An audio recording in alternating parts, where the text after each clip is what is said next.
right, let's step on to the factory floor of the future, a place that's way smarter, way faster, and more connected than anything we've ever seen before. Welcome to the world of the smart factory.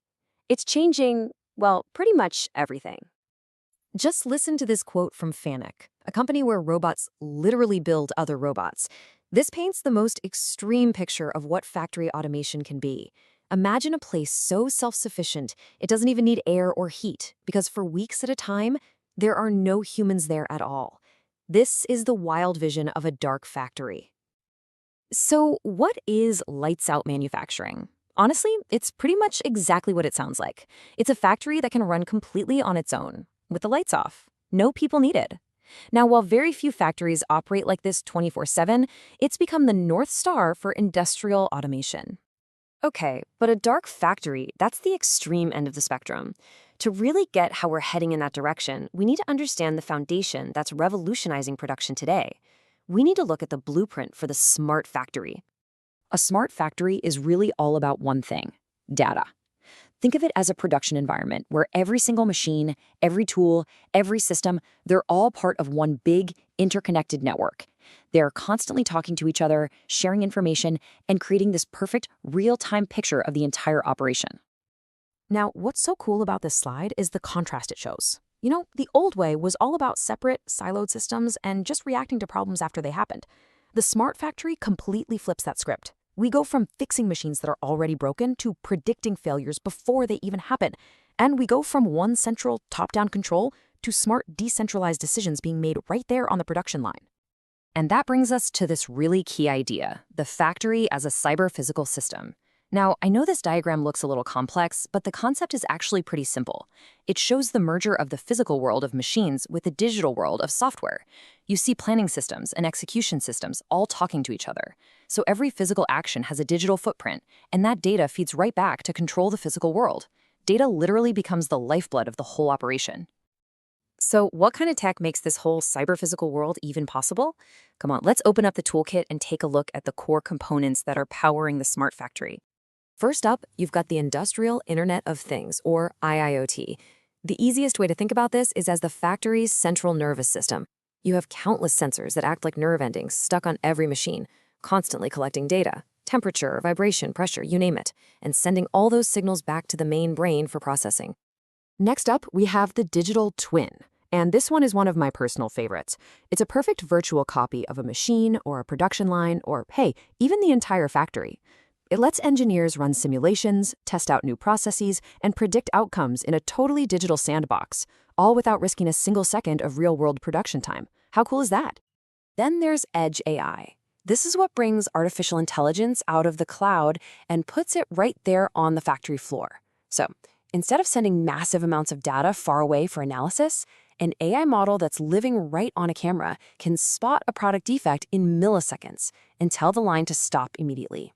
It gives you intelligence and decision-making right at the source, in real time.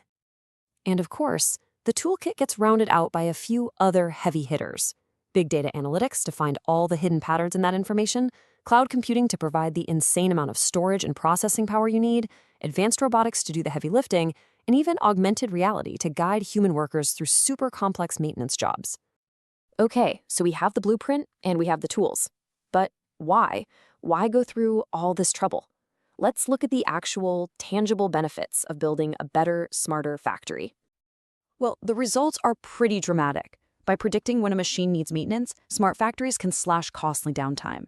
By optimizing every little process, they see these huge boosts in efficiency. Real-time quality control means you get better products. And by fine-tuning how they use energy and resources, they become way more sustainable, cutting down on waste and their environmental impact. But look, this kind of transformation isn't like flipping a switch. It's a journey, and it happens in stages. Most factories start at level 1, where, yeah, the data exists, but it's all locked away. Then they move on to making that data easy to see on dashboards. Level 3 is where it gets really cool, using AI to actively predict what's going to happen. And the final stage, that's action-oriented data, where the system doesn't just predict a problem, it automatically corrects itself. And listen, this isn't just theory. Top companies are living this reality right now. At Fanuc, robots are building other robots for a whole month straight with zero supervision. Philips is making electric razors with a team of 128 robots and just 9 humans checking for quality. And companies like Siemens and Tesla are using smart tech to optimize their energy use and build much more sustainable operations. So, all of this, it leads to the big question, right? In a world of self-correcting machines and lights-out factories, what happens to the people? This might just be the most important part of this whole conversation.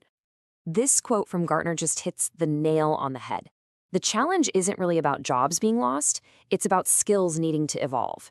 The real issue is bridging that knowledge gap between the younger, digital native workers who get the tech and the veteran workers who really understand the manufacturing process inside and out. And it is a massive challenge. Get this. A Gartner survey found that a majority of manufacturing leaders, a whopping 57%, believe their companies just don't have the skilled workers they need to support their smart manufacturing goals. The technology is here, but the workforce has to catch up. So the crucial point here is that human jobs are shifting, and they're shifting radically. We're moving away from repetitive manual labor and moving toward knowledge-based work. So instead of just assembling a product, workers are overseeing the entire process. They're solving complex problems using data, they're optimizing systems, and they're driving creative innovation. And ultimately, that's the key takeaway. The smart factory isn't about making humans obsolete. Not at all. It's about augmenting them. It's about freeing people from the dangerous, the dull, and the dirty tasks so they can focus on what we humans do best, solving problems, creating, and innovating. Which leaves us with this one final thought to chew on. As machines take over all the mundane stuff, they're actually unlocking a whole new frontier for human potential. The question for us is no longer about how we can work harder, but how we can all think smarter.